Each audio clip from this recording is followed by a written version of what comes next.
care in between. Physics, art, and math guide us down this path.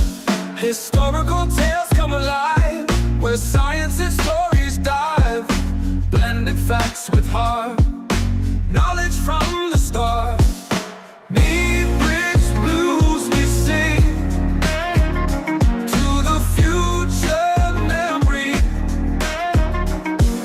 Health and science in the mix. Maybrick's got the fix. Complex subjects make right clear. now Every episode in ways that we actually acquire knowledge and ways that make me more efficient. In the world of digital streams, turning knowledge into dreams. Through the tales of old, new stories unfold. Thank you so much for joining with me. It is truly an honor and a privilege. MedBix Webcast is a new kind of healthcare media channel to break the silo mentality and foster interdisciplinary thinking. Our mission is to fill that gap and to create a curiosity through different lenses, tapping the passion that guided the historical figures in medicine and bringing present-day groundbreaking research to the front lines. We interview physicians and leaders in the industry about present-day healthcare challenges. Hey, welcome to the MedBix Webcast. This is Raman Annamalaju. I'm the host. I want to bring back Dr. Goldman back here and let me talk with him. Sorry that we had a little bit of a technical problem. I'm going to solve that a little bit. Let me bring Dr. Goldman. Welcome. Welcome. Can you hear me now? I can hear you perfectly well. Perfect. You solved all the problems. You have a beautiful picture behind you. You know, it's a Dr. Goldman. You know, let me introduce Dr. Goldman. He is actually. He is a very vivacious man. When I met him, I was so impressed. He was engaging. He was talking. If you are in Silicon Valley, you're in healthcare. If you don't know his name, you are living under the rocks. So Gary Goldman is everywhere. He's a Lord Krishna. He's everywhere, all the places, all the time, same time. So Dr. Goldman, tell me your background a little bit of yourself. You're a doctor, you're an anesthesiologist, and now you're into the different ventures. So give us a little bit background of yours, if you don't mind. Happy to. It's never a short story, but I've spent 35 years in healthcare. As you can see, I've got a lot of letters after my name, so I spent a lot of money on school. I started out as a dentist back in the early 80s. And previous to that, as an undergrad, I went to SUNY Stony Brook in New York, which had a very big computer sciences department. Yeah, very big. And so being there and being pre-dent, pre-med, it was still very hard not to do a lot of take some courses in technology. But again, we're talking about 1974. So, computers then was taking a big box of cards to a 100,000 square foot facility. But it really initiated my interest in technology from that point. And, and fast forward from there, I had the first Commodore and the first Mac. And what do they say? Whoever dies with the most toys wins. I had the first Handspring, the first BlackBerry, all of those devices. So I was always interested. And then all through medical school, dental school, and then my residency, I was always very interested in the evolving technology that was happening. I did my residency in Boston at Brigham and Women's Hospital in anesthesia in my fellowship. And then after I met my wife, who's a perinatologist, we came out to California because she had gone to med school out here at UCSF.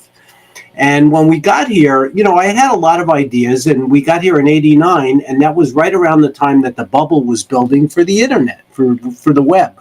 But back in those days, we were using a 56K modem dial-up, and we were still using a lot of DOS. So it took an effort to really work with the internet, the web. But I had ideas. I started practice. I was practicing as a full-time anesthesiologist. But I was fortunate enough that one of my partners, his cousin, was the president of Maxtor in Silicon Valley, the hard drive maker. And he was a Harvard, MBA. And I sat down with him one night and had dinner, and I started pitching him some of the ideas. By the way, if you don't mind, when I bought a first hard drive, I celebrated. I gave a big party in New York City. That's how I wanted to mention it. No, I remember those days, believe me. And So basically I sat down with him and I started pitching him some of my ideas. And, again, at the time I was practicing full time, but I had an idea, and it was originally based like very early on, we'll call it very early on digital medicine. Or digital health, is the idea of continuing medical education. So in those days, if you remember, we used to listen to cassette tapes, or we would read an article, we'd answer some questions, and we would get our continuing medical education. It wasn't that easy to do. It was complex. Sometimes you traveled to courses all over the place. I said, why couldn't we put it all on this internet and have people access it there, and then in real time, just in time, get their credit and get their education?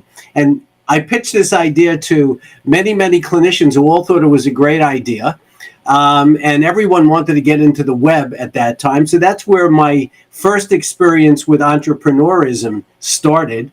And this gentleman helped me write a business plan. And I started pitching my idea to all my colleagues, and we raised $3 million from the colleagues to start this company and build one of the first learning management system platforms in education.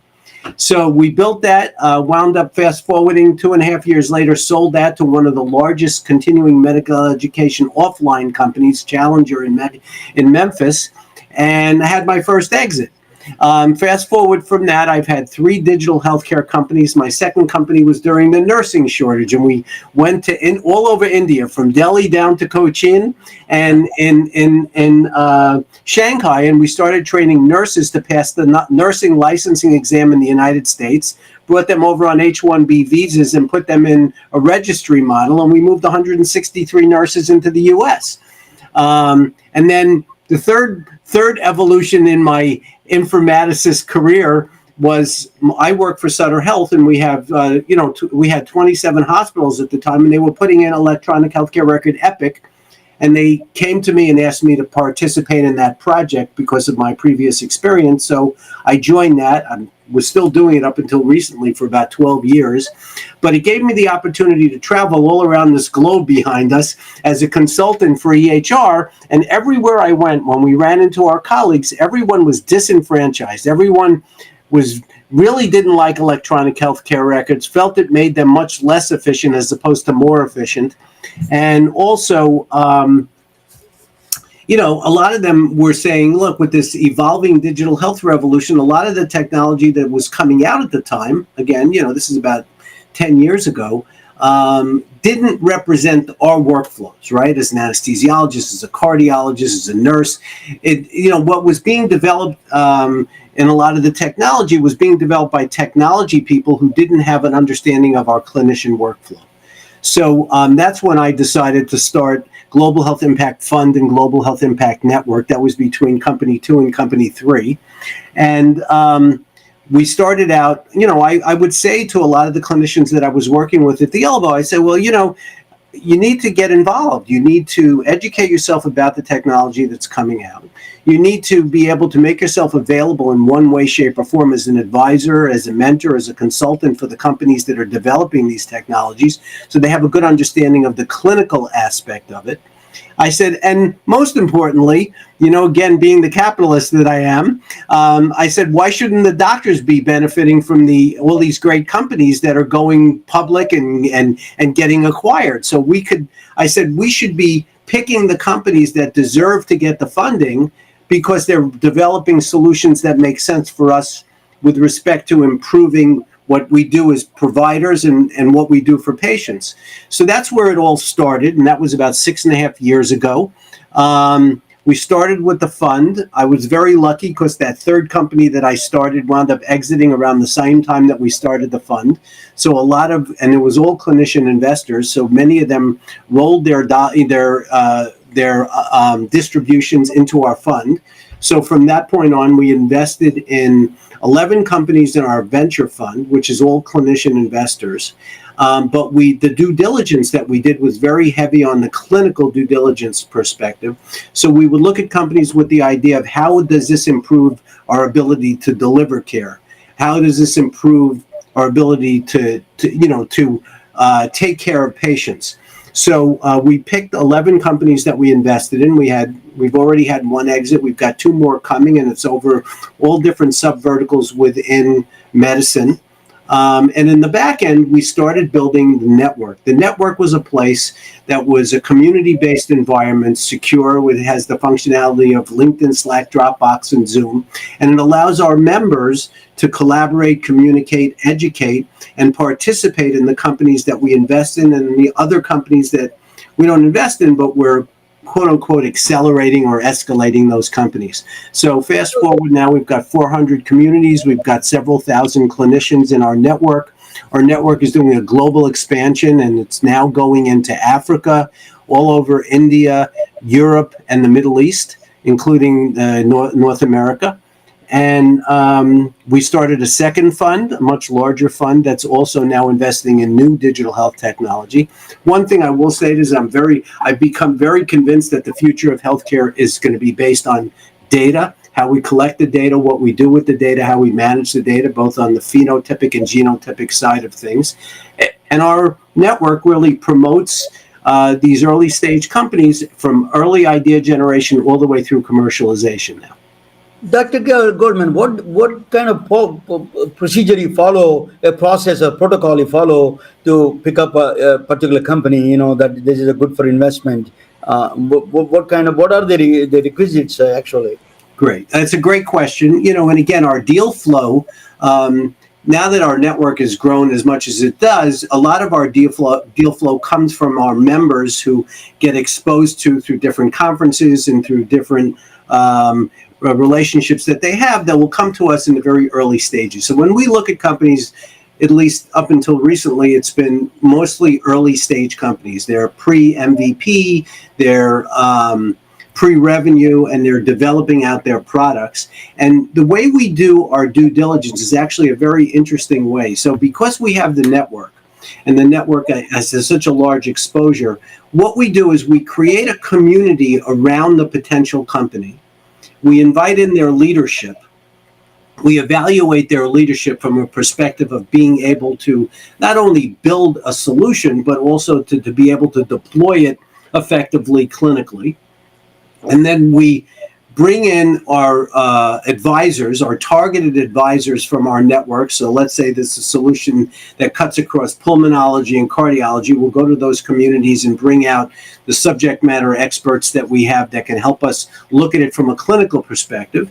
We do the traditional, financial due diligence and technology due diligence through other communities that we have within our network. And then we decide at that point if we're going to invest in the company or if we're going to take the company and plug them into our network to help what I refer to as escalate them. So we're not just money being thrown at a company where what I've been told is referred to as venture capital as opposed to vulture capital, which is just throwing money into a company and trying to tell them how to run the company when you know nothing about the subject matter area. You provide seed funding, right? That's a seed funding you do. Fund one was all, our check sizes were about 250 to 1.5 million. So you can call that pre-seed, seed, and maybe even a little bit of a pre-series A kind of an investment. But yes, very early stage. But then we step in and we work with the companies to help them reach their milestones from a clinical and from a business development standpoint. And then now that we have a second fund, we're able to step in and do more later stage investments so we can follow the company all the way from early idea generation all the way through commercialization and exit. Dr. Goldman, a lot of times doctors, I deal with a lot of doctors, that one of the things is that they are very emotionally attached to whatever they do. And the exit strategy is always challenging to them. When you say exit, they always, they become so emotionally attached to what are the procedures you tell them that you need the Silicon Valley model, you need to exit out, this is the time to exit out. That's itself is challenging. Tell us a little bit about that. Well, it's interesting, again, because we get involved with the founders, okay? And of course, our wonderful friend, Uli Chetapalli and Innovator MD. And Uli and I have worked together for years now. Hey, gentlemen. That there's different components of it. But you're right. As clinicians, look, most of us are not educated. We don't have MBAs. We don't know really. We're not that experienced at running a business. And that becomes a very important concept to evaluate and understand who the leadership is of the company when you first start, because you're right. There are a lot of founders that if you get involved with them, they're not flexible enough and they're too involved in their idea to do the right things to get the company to where it needs to be successful, not only from an exit strategy, from a scaling perspective and reaching your milestones. And sometimes there are things that you have to do. And again, I've been there 3 times. Sometimes you have to know when to step back and let the big boys take over from a business development perspective. Got it? Okay. Yeah, no, sorry. So we spent a lot of time from a very early stage understanding who the leadership is and educating them about those exact things. But one of the reasons that I think we're more successful than most is they trust us more because we're their colleagues. We're all clinicians, okay? We're not just a venture capitalist who's either a finance person or a previous, technology, officer. We understand what they're trying to accomplish, but we're also there to reorient them a bit to reach what we're trying to accomplish. And the impact name doesn't hurt, right? That's right there. Because we aren't only interested in money, we're interested, and the wonderful thing about digital health is that it's deployable to the most remote places of the world most of the time, to help nations that have, and places that are very remote that would normally not have access to this kind of care. And that's a very important part of what we try to emulate as a network and a fund, but also what we look for in the founders early on. I don't know whether you deal with the non-physicians or not, but I came across a lot of IT people who are starting healthcare companies. What they do, they have a cousin or they have some uncle or some brother is a doctor. That his knowledge is limited and a focus. So whatever the advice they get from the brother or cousin or brother-in-law is always limited, and it becomes a problem for other people. Really, that project will not a global thinking is not there. So how do you deal with those kind of people? That is a challenge. Well, that's an interesting question because it's something that you learn over time. It doesn't come overnight. So one of the things, again, as a serial entrepreneur myself, what you learn as companies evolve, right, as they grow, as they scale. If you're dealing with a company that's developed in the United States versus developed in, a more remote place, in the U.S., once you get over the hurdles that we have, like the FDA and those things that you have to do to actually get to commercialization and market, it's much easier to deploy and scale your company. But a lot of those companies, if you're truly looking for an exit at a very good valuation that's also promoting the social change that you want, you have to be able to commercialize the product internationally. And that's a very hard thing to do. And for most companies, they tend, if they fail, that's where they do fail, because they don't have the right relationships. They don't have the cultural understanding of going into different places and going to the right organizations to get that commercialization in place. I've seen companies waste millions of dollars and not succeed.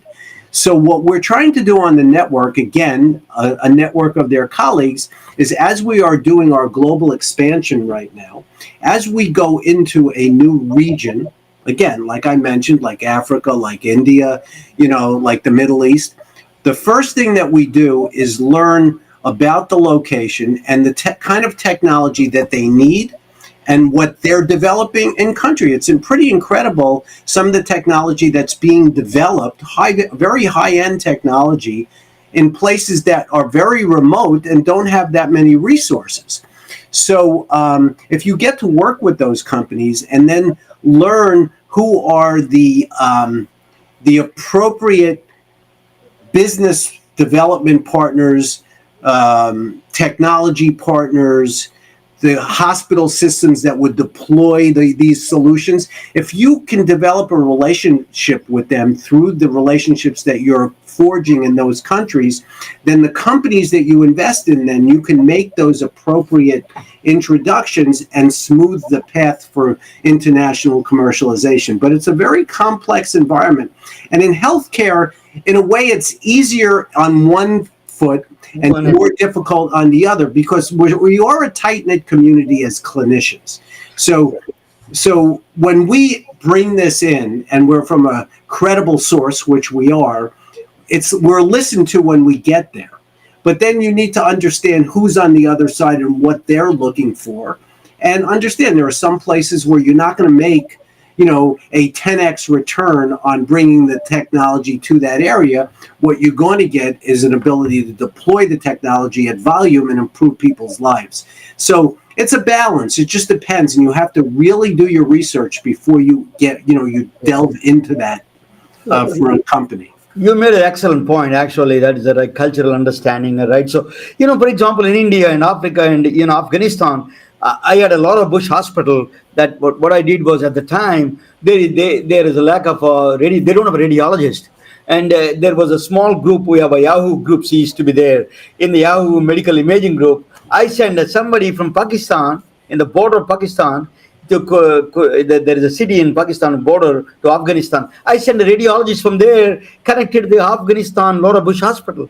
So this is a cultural understanding, but particularly pregnant woman is a big thing. Is a pregnancy network is a huge problem. That's a big, we don't understand that kind of problems in this country, but is really these are the problems are like a pregnancy and then infectious diseases, very culturally different and geographically very different situations. They need to understand. They're absolutely right. And go ahead. What's fascinating about that concept also is that, again, when you look at technology and you look at promoting different companies, there's a lot coming out now. Look, at the end of the day, I usually won't admit this publicly, but the pandemic is the best thing that ever happened for digital health. Absolutely. And because it really made us move to the next level of deploying technology to be able to care for patients. And because of that, now there are companies that are evolving whose sole purpose is to leverage technology for rural areas. So it's rural medicine. Then there are places that are forming the ability to provide care in a kit that has all of those remote devices on a cell phone that you could provide to a very, very remote, poor area for pregnant women, monitoring babies, doing things that we could never do at the point of care, which we can now. So really, the world is our oyster as long as we make it available in a way that enables us to get it to those places. Works in those kind of places. But, let us talk about a little bit of skepticism. I'm going to talk about a little bit. The doctors are, EMR produced efficiency, but not productivity. There's a lot of criticism of EMR. It is not a feedback loop. You do this my way. It was a challenging for a lot of doctors. And I used to work in Atlanta. I used to go and install for the doctors all the medical devices. And I used to go to the doctor. One doctor used to tell me, his name is Dr. Shah. Hello, Dr. Shah.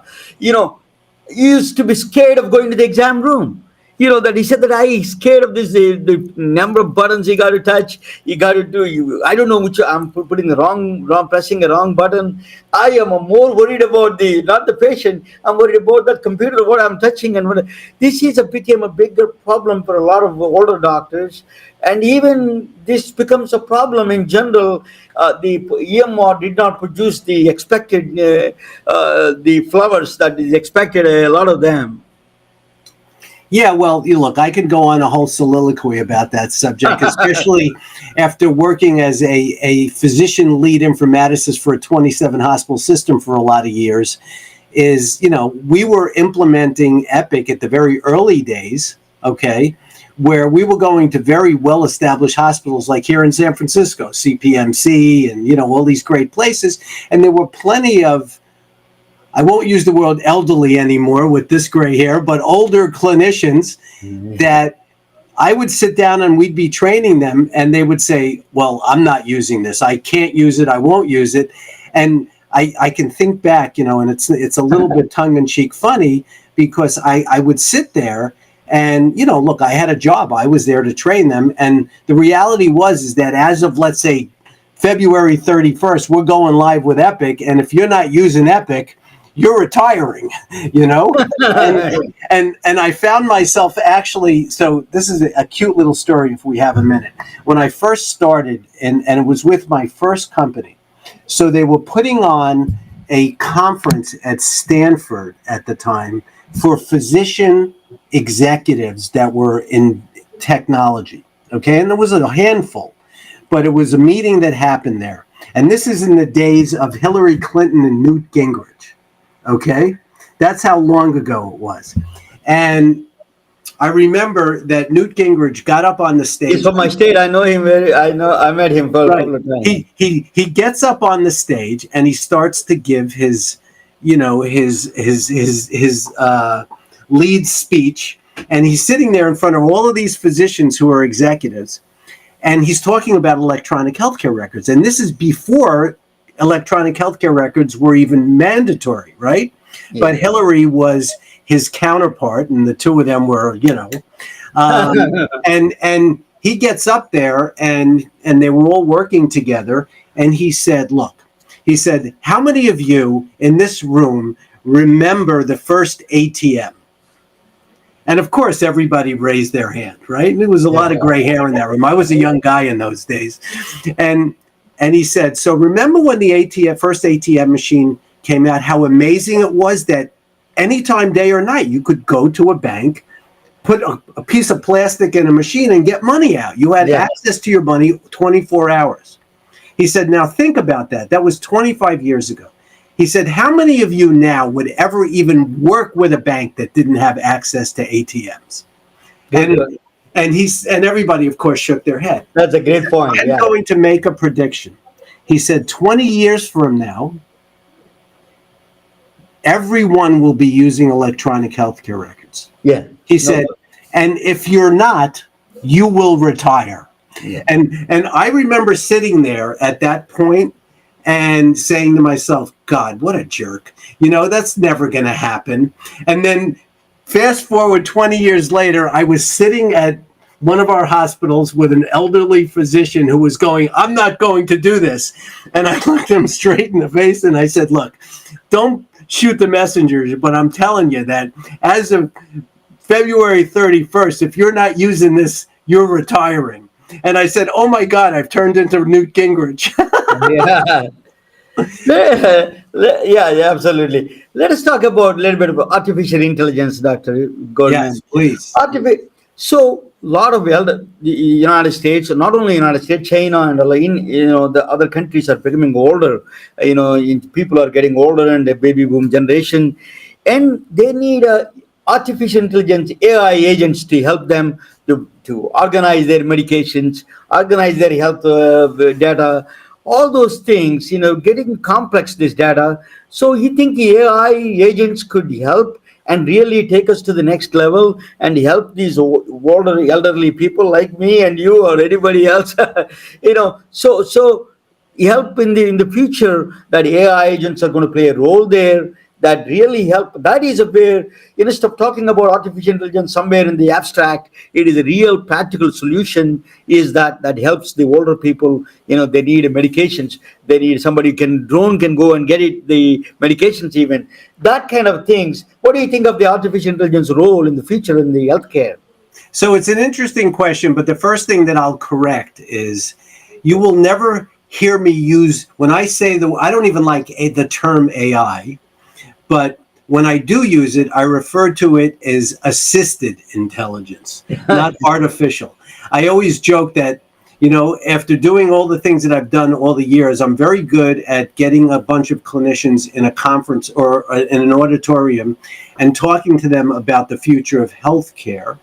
Okay. But if you ever want to clean the room out of everyone that's in that audience, use the word artificial intelligence, because what they hear is, oh yeah, you're going to replace me with a machine that's going to be able to be the doctor. Well, that's not the and there's a lot that's coming out now from an educational perspective that addresses this issue, and they've renamed it with different names. There's humanistic intelligence, assisted intelligence. There's all these other terms, which is to get the point across that the purpose of this technology is to assist the average clinician to be a better clinician. I love that word. To assist the patient in being a more compliant, better patient, okay? To help us as a system, I said earlier, I believe that the future of healthcare is the data, but there's a big caveat to that.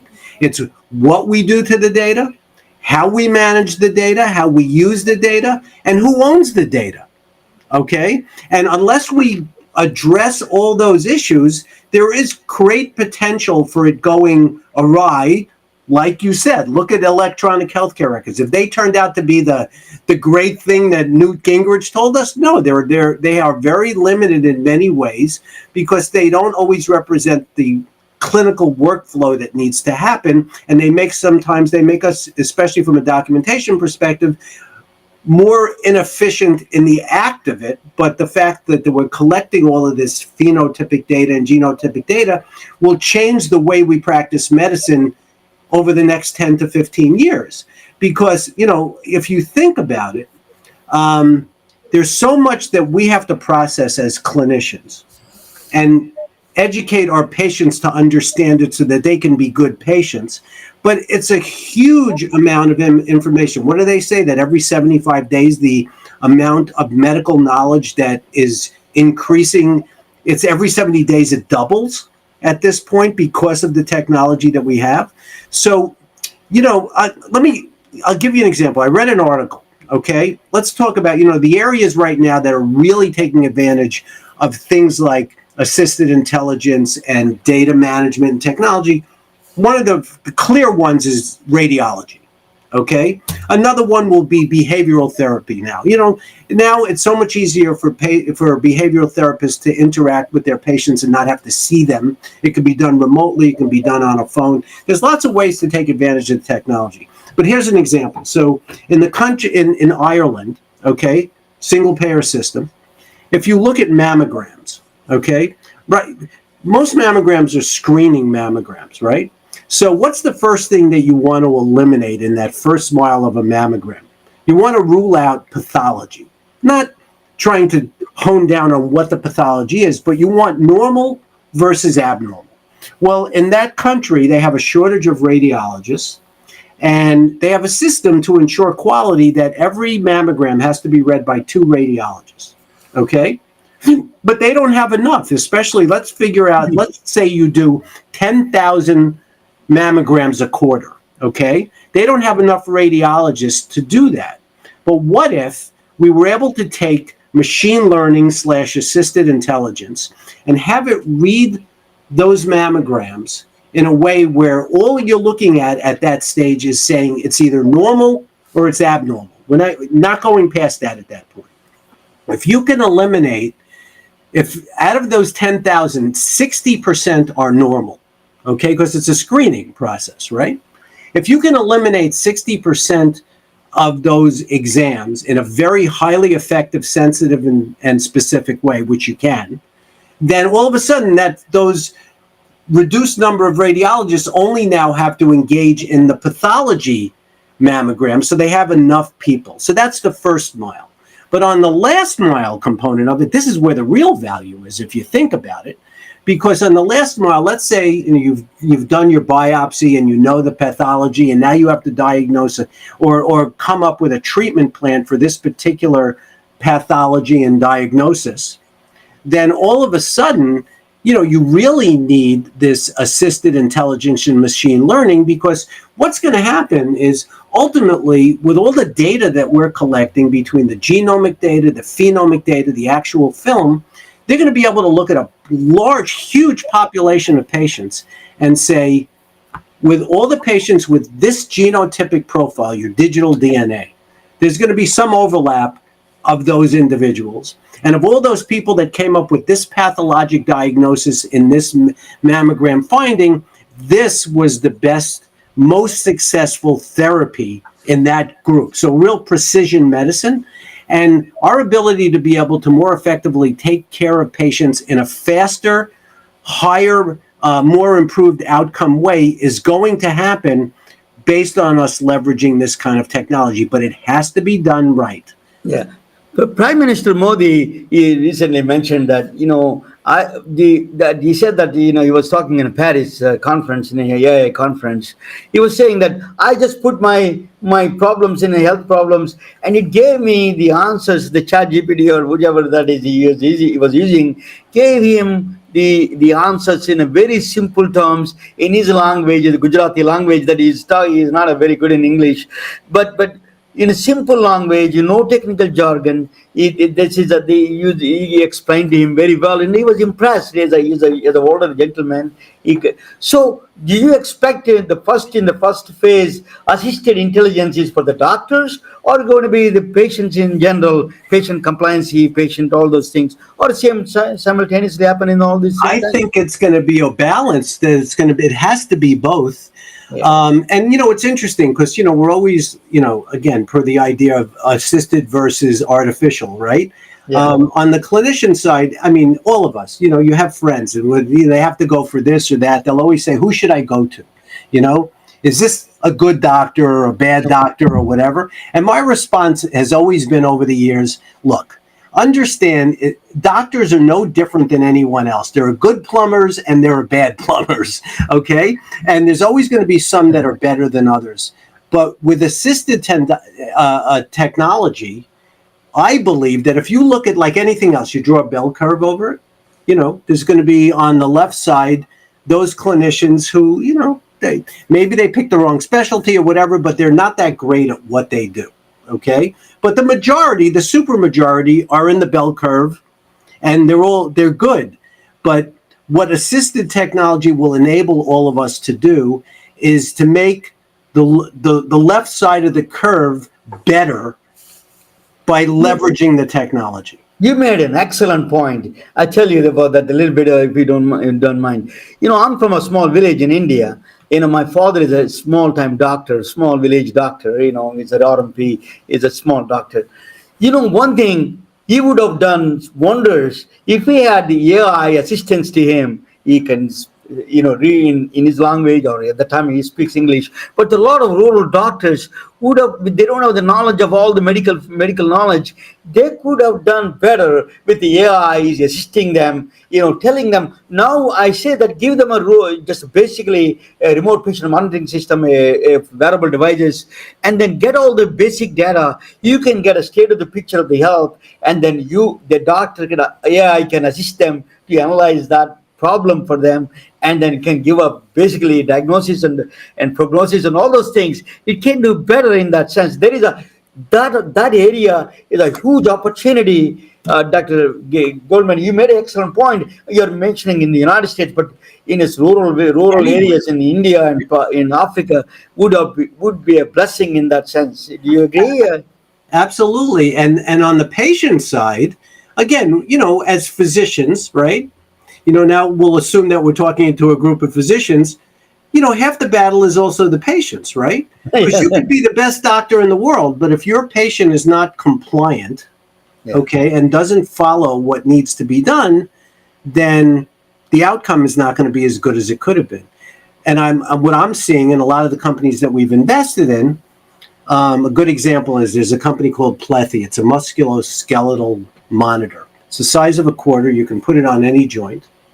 And it monitors for orthopedic surgery, for pre-op, post-op, for musculoskeletal disease, workers' compensation. It monitors compliance. Are you doing what you're supposed to be doing? It monitors progress, range of motion, force of motion. But more importantly, it lets the patient know when they're not progressing the way they should be. It lets the surgeon know and the physical therapist know, and they're all working together. Without that, there's a lot of patients that just don't do well because they're not doing what they're prescribed to do. It's not just medication, it's physical therapy, it's all those pre-op, post-op things that need to happen. And those kind of technology will significantly improve our outcomes because it assists the patients in doing the right thing. And when they're not doing the right thing, we don't even have to ask, because now the system tells the provider that your patient is not being compliant, and you have to figure out a way to improve that.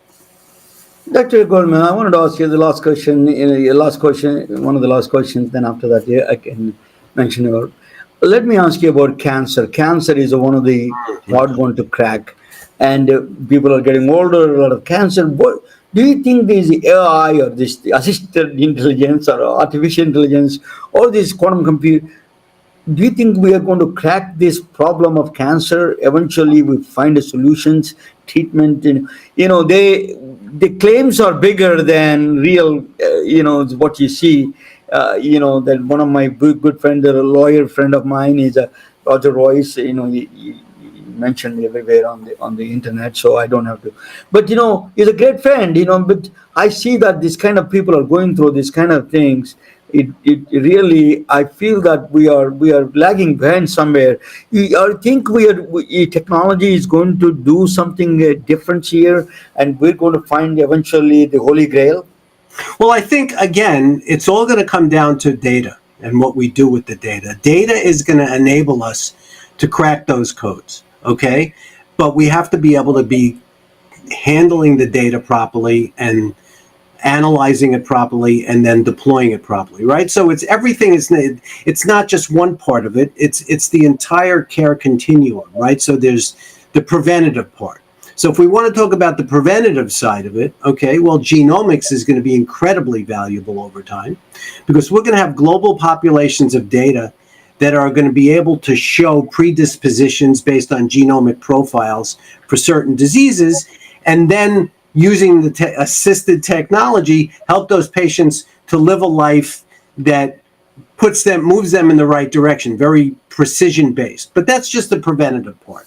But then once you get the disease state, but now, and I talked about it, alluded to it a little bit earlier, is that, making the diagnosis, like we talked about the mammograms, there's the diagnostic part of it. So how can we leverage technology to be able to do more screening on more people and process that information in a way to help patients from a screening perspective.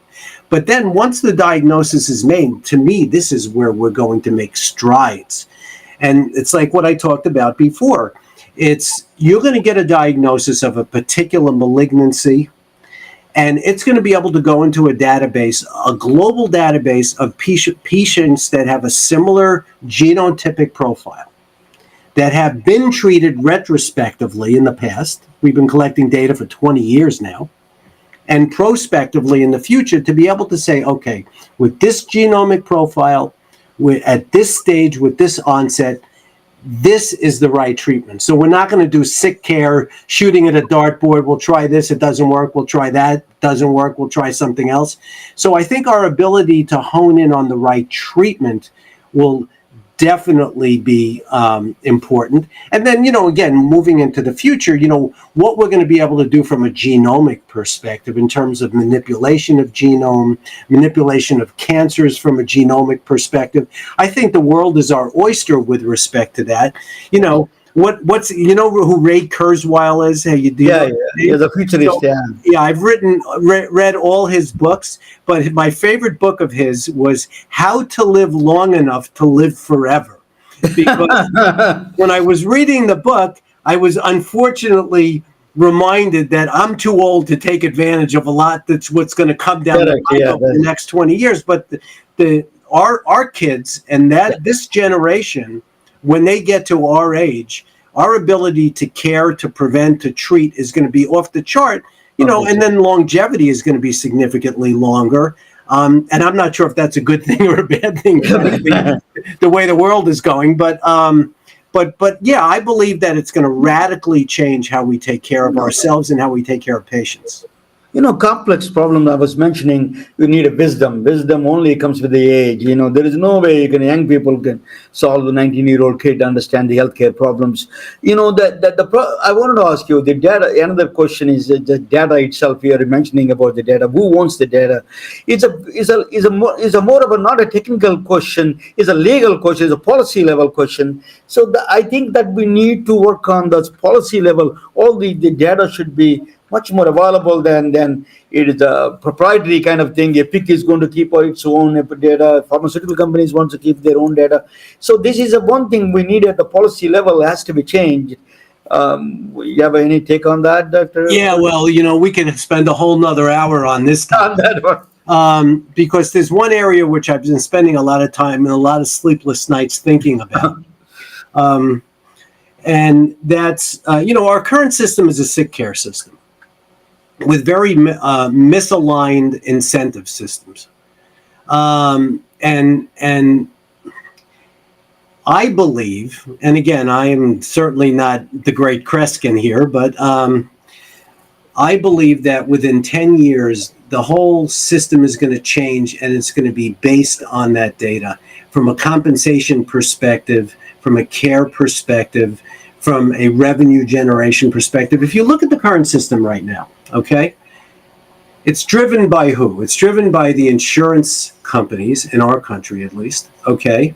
And the patient is also, in many cases, an employee that has to be provided insurance by an employer who has to spend the money for that insurance. But if you look at it, who's the best patient? Best patient is the youngest, healthiest patient, okay? That's because they don't cost anything to the system. Yeah. But the reality is that their database is, maybe from a preventative standpoint and a genomic standpoint, some value. They're probably the least valuable patient in the system. Absolutely. But who's the most valuable patient from a data perspective? The most complex, elderly, multi-system disease patient is a database fortune for what we're trying to accomplish on all sides of that workflow, right? So what if we had a system, again, and it could be a global system, where you as a patient are working with, forget about insurance and employers and all that, there's a system that's a data broker, okay? So now they work with you, okay? Your DNA twin, okay? Your DNA twin is essentially, you're the author and that's your book, okay? And if there's someone representing the patients in a way where our goal is to provide the best care at the most efficient way, and not the least expensive, but certainly the most efficient expense way to take care of that patient, which includes everything from, again, prevention all the way through treatment, okay? What if there was a system where the data broker system says to you as a patient, okay, your data can be used either in an anonymized way or a de-anonymized way, okay, which is you. And the reason we worry about anonymized data right now is because, God, is the insurance company going to charge me more insurance if they find out about X, Y, Z? Or am I going to be, treated differently because I have a diagnosis? But what if the system said, okay, well, look, we're going to guarantee that you're going to get the best care possible based on the data that you're putting into our this database, which is accessible, okay? The monetization of the data, which it's happening all over the place, but not to the benefit of the patients or the employers or anyone. It's to different, depending on where you are geographically, it's not clear exactly how that works. But what if there was a central database that gave access, the patients gave appropriate access to it, but in exchange for that, the part of the data management that allows it to be used by the pharmaceutical companies, by the clinical studies, by those areas that pay for that data. And those dollars could then be appropriated for the care of the patients and also appropriated for the improvement of health care. Then all of a sudden, when you look at those kind of systems and you talk at the data, and you look at the data analytics and you look at the actuarial data, the reality is that data will generate enough revenue to pay for your care, okay, to reduce the amount of cost for your care by your employer, and it'll also do all those other things that we said. If we have a global database, how it'll improve care.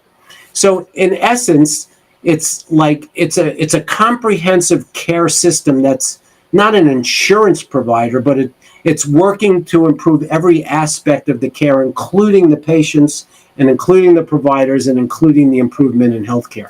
And that's very viable. Yeah. I can talk with you hours, Dr. Goldman. You are very interesting to listen to. Let's talk about your fund, a little bit. And how do the doctors want to invest with your fund? What are the procedure? What is the protocol? Just to give us a little bit of brief. So again, we're Global Health Impact Fund and Network, and our website is, globalhealthimpactfund.com.